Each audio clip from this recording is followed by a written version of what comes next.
Hi mga kasisila, mga ka-friendly, sa aking mga minamahal na ka-Facebook, ka-engagement, ka-aking ka-follower, lahat-lahat na. Dito tayo ngayon sa, sa Golden Triangle. Ito po yung Golden Triangle ng Thailand.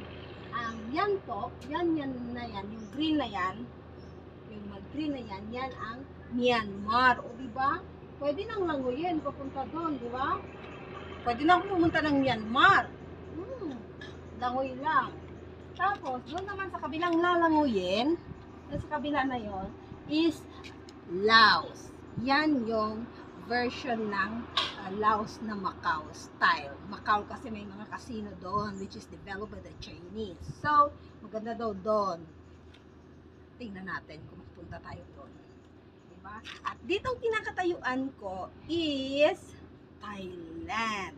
O diba, 3 hours kaming nagbiyahe, nag-rent kami ng car. Alam niyo ba kung magkano yung car namin? Sa peso? 7,000 pesos. O diba? Sayang ano. But, we want adventure. We are the traveler couple. Yan yung si Phil eh. Gusto lahat travel. Gusto tingnan lahat. So, wala akong magawa. Kundi sunod-sunod.